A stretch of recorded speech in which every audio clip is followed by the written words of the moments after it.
Chapter 1 है number system, उस हर chapter को उसके कॉन्सेप्ट को पहले समझाया जाएगा और उसके बाद एक्सरसाइज आपको कराई जाएगी। तो सबसे पहले हम इसके कॉन्सेप्ट की बात करेंगे, एक्सरसाइज। तो सबसे पहले जो इस एक्सरसाइज में जो टॉपिक ऑफ नेचुरल नंबर्स का है, तो नेचुरल नंबर्स क्या होते हैं, जो नंबर 1 से शुरू होते हैं, जो नंबर 1 से शुरू होते हैं, those number start from 1 are called natural numbers. यानी कि जो नंबर्स 1 से शुरू होते हैं उनको हम नेचुरल नंबर्स कहते हैं। जैसे 1 2 3 4 5 और ये इन्फिनिटी तक जाते हैं। हम बचपन से ही सीखते हैं, तो जब भी काउंटिंग सीखते हैं 1 से सीखते हैं, ठीक है, फिर 2 लिखते हैं, फिर 3, फिर 4, इस तरह से हम बचपन से ही जब काउंटिंग लिखना शुरू करते हैं तो 1 से शुरुआत करते हैं। तो natural numbers are also called countings, यानी कि नेचुरल नंबर्स को काउंटिंग्स भी कहा जाता है। तो ये ध्यान रखना है, जिन काउंटिंग्स को हम 1 से लिखते हैं उन्हीं को हम नेचुरल नंबर्स कहते हैं। नेक्स्ट है इसमें topic whole numbers. Those numbers start from 0, यानी कि जो नंबर 0 से शुरू हों उन्हीं को होल नंबर्स कहा जाता है। तो 0 1 2 3 4 5 ये इन्फिनिटी तक जाते हैं। यानी कि अगर हम होल नंबर्स में 0 और बैठा दें, यानी कि 0 को और शामिल कर लें, तो ये उन नंबर्स का नाम होल नंबर्स पड़ जाएगा। यानी कि 0 1 2 3 4 5 इनको हम होल नंबर्स कहते हैं। नेक्स्ट टॉपिक है इसमें इंटीजर्स। इंटीजर्स क्या होते हैं, whole numbers and their negative numbers together are called integers. यानी कि सबसे पहले हम इन सारे होल नंबर्स को लेंगे और इन होल नंबर्स का नेगेटिव करेंगे। देखिए ये सारे होल नंबर्स मैंने लिखे हैं। फिर 0 का नेगेटिव 0 ही होता है, इसका कोई नेगेटिव नहीं होता। फिर 1 का नेगेटिव -1, 2 का नेगेटिव -2, 3 का नेगेटिव -3, 4 का नेगेटिव -4। इस तरीके से ये माइनस इन्फिनिटी तक ये नंबर्स जाते हैं और इधर ये प्लस इन्फिनिटी तक नंबर्स जाते हैं। मतलब इन्फिनिटी का मतलब है इनका कोई अंत नहीं है, इनकी सीमा नहीं है, यानी कि अनंत है ये। इसके बाद नेक्स्ट टॉपिक है इसमें रैशनल नंबर्स।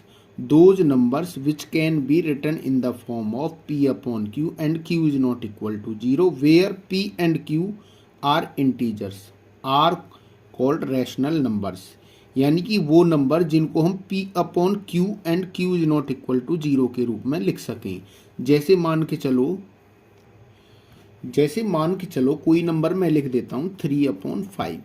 तो देखो यहाँ पर p है हमारा 3 और q है हमारा 5, यानी कि p अपॉन q टाइप हो गया और q is not equal to 0, यानी q की वैल्यू 0 के बराबर नहीं है।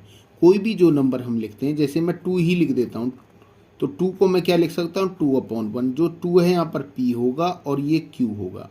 कोई भी नंबर इस टाइप का होगा, जैसे यहाँ पर एग्जाम्पल्स के तौर पे मैंने लिखा है -3/5, 4/-7,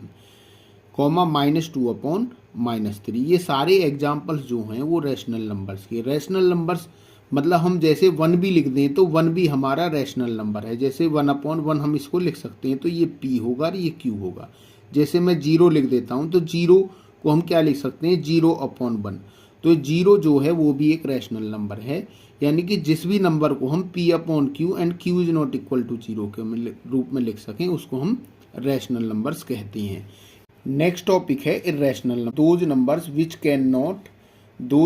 विच can not be written in the form p upon q and q is not equal to 0 where p and q are integers are called irrational numbers. यानी कि जिन नंबर्स को हम p अपॉन q के फॉर्म में ना लिख सकें, जैसे यहाँ पर √2 है, तो देखिए जो भी हमारे प्राइम नंबर्स होते हैं अगर उन पे हम रूट लगा देते हैं, जैसे √2 है, √3 है, √5 है, √7 है, फिर यहाँ पर √11 आएगा, फिर √13 आएगा। इस तरह से जितने भी हमारे प्राइम नंबर्स होते हैं अगर उन पर हम रूट लगा देते हैं तो वो हमारे इर्रेशनल नंबर्स की कैटेगरी में आ जाते हैं और ऐसे नंबर्स को हम p अपॉन q के फॉर्म में नहीं लिख सकते हैं। कुछ बच्चे कह देते हैं कि √2/1 लिख सकते हैं, तो लेकिन ये √2p कहलाता है, फिर ये q। लेकिन इस तरह से जो नंबर्स होते हैं उनको हम p अपॉन q के फॉर्म में नहीं मानते हैं, ये ध्यान रखना है। जो रूट की कैटेगरी में होते हैं उनको हम इस तरह से p अपॉन q फॉर्म नहीं मानेंगे, तो ये ध्यान रखना है। ये हमारे सिंपल नंबर्स थे, जैसे -3/5, 4/-7, यानी कि ये ध्यान रखना है, इस वर्ड का ध्यान रखना है कि P और Q वो इंटीजर्स होने चाहिए, लेकिन यहाँ पर ये √2 है, लेकिन ये इंटीजर नहीं है और √2 इंटीजर्स में नहीं आता है। तो इंटीजर्स जो हमारे होते हैं वो इस टाइप के होते हैं, ठीक है, लेकिन इनमें √2 नहीं होता है। यहाँ पर ध्यान दें, ये √2 है, √3 है, √5 है, √7 है।